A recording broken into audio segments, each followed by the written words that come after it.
Magandang umaga po sa inyong lahat. Welcome back to our channel, Explore with Keith and Ray. Today, we're gonna cook KBL Kadyos, Baboy, and Langka. KBL is a typical Ilonggo dish, and it uses both indigenous ingredients here found only on our Negros Island, especially this batuan fruit and pigeon peas, or what we call as kadyos. So guys, here are our ingredients for today. We have garlic, onion, ginger, tomatoes, spring onions, lemongrass, sili, at batuan, asin, pork cubes, jackfruit, at ito yung main ingredients po natin, yung pata pork, at saka yung pigeon peas. At ito pala yung ating yung fish sauce at saka yung mantika para panggisa. Okay guys, so the pork has boiled already. We'll be transferring it to another container to remove the fishy smell and unwanted stuffs here from the pork. Then we're gonna cook it again, right? So guys, here we are again. Nagpapainit po tayo ng mantika sa kalan at magigisa na tayo ng ating bawang,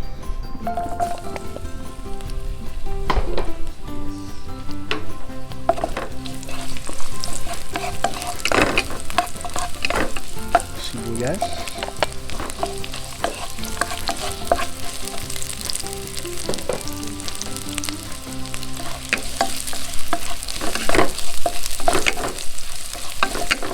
luya,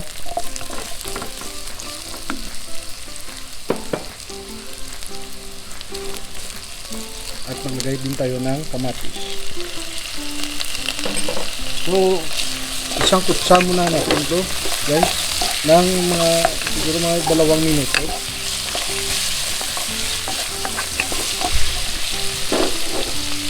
Tapos ilalagay po natin yung pork pata natin ngayon. Gisa na natin to.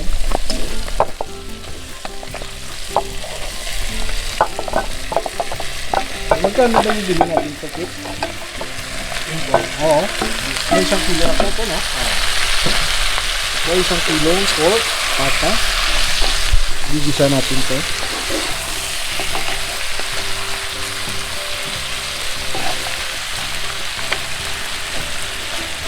Ayan yun na ito. Takpan natin yan. Namumula yung pork natin. Okay?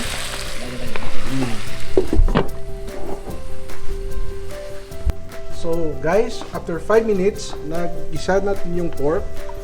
Lalagay po natin yung kadyos.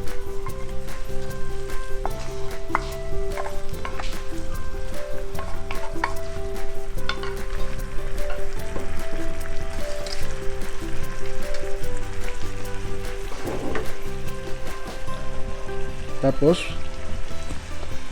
lagay po natin yung langka.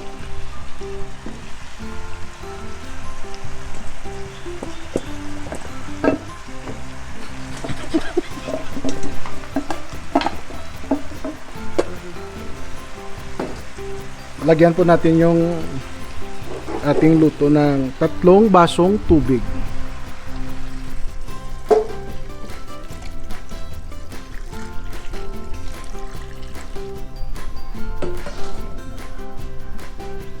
Lagay din natin yung batuan.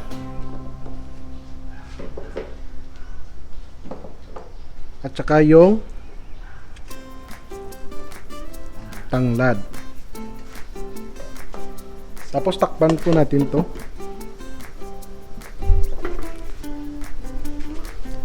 Alright guys, so our jackfruit is halfway done.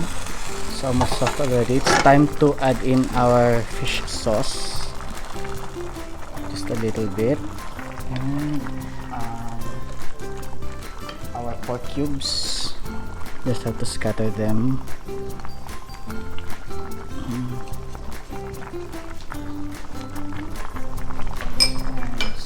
chili. Okay.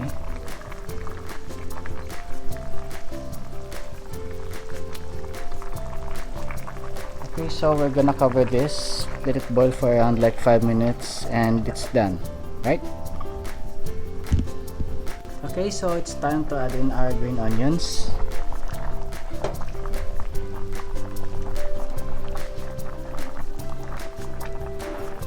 So we'll cover this for around a minute, then it's all done. So guys, ito na po yung ating finished product na KBL.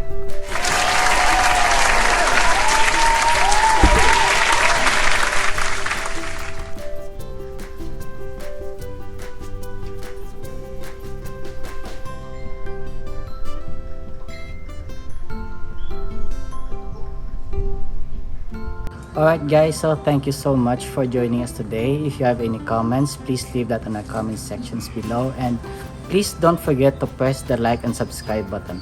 Alright, so see you next time. Until then, and have a great day.